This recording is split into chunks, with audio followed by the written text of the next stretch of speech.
So you see the farm, our home, our energy system. Most of my work has to do with education. And Susie was an intern with our education program, so we really appreciated having her involved. I might give you a character. So our longest standing program is called Solidariety, Seeds of Leadership Garden, and that's a program for teenagers in the region we live called, which is known as the North Quabbin region. And this is the 11th year of that program. And then we do gardening programs. We have garden partnerships with 7 schools in our region. And we've also helped our library get a garden going, and I'm really excited about a new project, which is at our area hospital. So we're putting in a garden, it's called the Wellness Garden at our area hospital, at Ball Memorial Hospital. And we do cooking and nutrition programs. We do, in the middle there, we do a composting program with area camp, and you'll see images of all these. And then the Garlic and Arts Festival, the North Quabbin Garlic and Arts Festival, that seems like some of you have been to. So just a little bit about the teen program, because again, the education programs are how we extend our ongoing experiment with sustainable living out into the community, and we're particularly committed to working with young people. So it's every Thursday. Thursday is the kind of key day, and they come after school starting in April, and then every Thursday through the summer, and then we have a fall leadership component, and usually there's about 20 kids in a group. And we teach them how to grow food. They have their own garden as part of our land where they grow food. They have their own greenhouse. So they're not really connected to the commercial farm. They have a whole separate area called the Soul Garden area. There's a small building there that we've built over the years with the teens. We do a lot of cooking. Sometimes that's for members of the community, like this meal for senior citizens in our community. The teens also become stewards of some of the gardens that we put in at schools, at libraries, at the hospital. So over the summer months, they have like a little mini job and develop leadership skills as they help care for some of these food-producing gardens. And I think, the sense of community building is really what keeps a lot of the teens coming back every week, and in some cases year after year. We have young people who come back 3 and 4 years, because for many of them, there's a sense of, I'm going to be treated with respect here.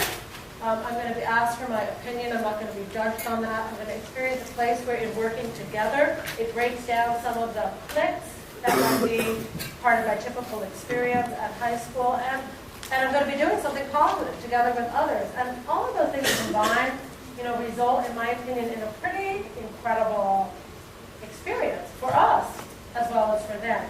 And I'm saying that, but I've also heard it over and over in their own words and saying the same thing. There's a whole movement of youth agriculture across the country, and sometimes we'll get together with other groups. So this was an example of a day, I guess it was just last fall, but it feels longer ago, but it was just last fall where there were groups from 5 or 6 different youth agriculture programs that all came together at our place, and we shared in some really rich dialogue and work projects and over a meal together. Anyway, so we work with kids through K through 12 in schools in Ethel, Orange, and New Salem. And again, this is part of our goal to not only get people to engage in growing food so they have those skills to carry with them through their lives, but really to get more kids into and eating fresh food. Research has definitely found that the more fresh food you eat, if you eat fresh food as a kid, you're more likely to eat it as an adult. So this is not only like, oh, what a nice idea, but there's young people whose lives are being shortened by 10 years because for the first time in history, they're getting type 2 diabetes, largely because of obesity-related illness.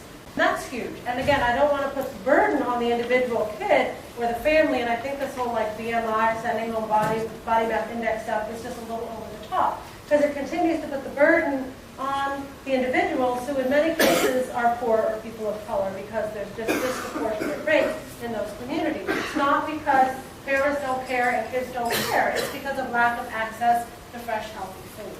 So one of the things that we're trying to do more of is trying to figure out how we can invite and engage children across socioeconomic and cultural backgrounds in having more access to fresh food. So one of those ways is through gardens. There's a greenhouse put up that was at an elementary school. Here's a greenhouse put up at Athol Royalston Middle School. Did you go to the middle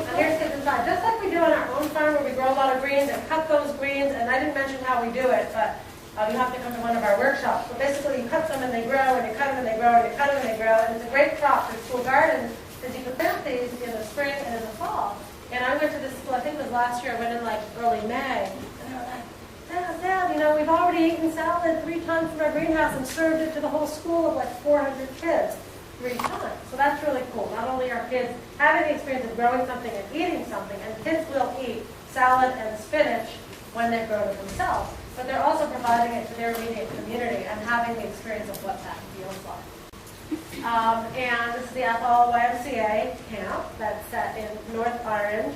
And we've done cooking with local foods programs there, but we also started a less trash, more compost. We worked with kids on the food service program to see if we could reduce the amount of waste at this camp.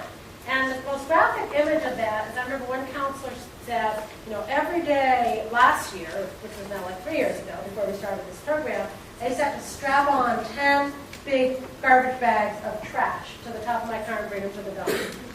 Now I only put on 1. So, you know, all of the rest of that is being composted or recycled. And the cool thing is this local composting company is now, you know, we purchase back compost from them for the school and hospital garden. So it's a full cycle right in our own community, not only environmentally, you know, but also the economy. So we have this small business, a composting business, which I think every community could and should have a small composting business to help provide fertile soil. So I'm going to talk a little bit about the Garden Arts Festival, but does anybody have any questions or comments about our education program? Yes? Do the kids who participate in Soul or any of your other programs? Good question, thank you.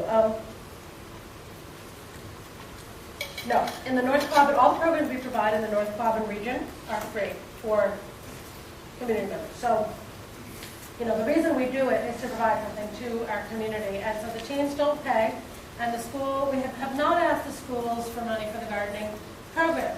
In some cases, they've like written us in as a partner to a grant for after-school programs or for some of the summer programs, and that's great. And that's happening more now. There's some places where it's easier for schools to fund, like grant-funded after-school programs, so they're helping to fund those. So in our own community, we provide those programs.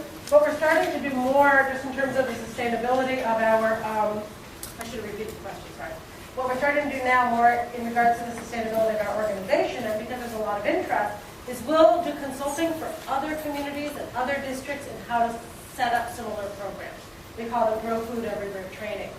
And then we charge them, you know, a modest amount, and they pay for those trainings, and it helps them launch the program, and it brings in some income to our nonprofit organization. But I spent a fair amount of my time writing grants and raising contributions from individuals to help fund the work of our nonprofit organization.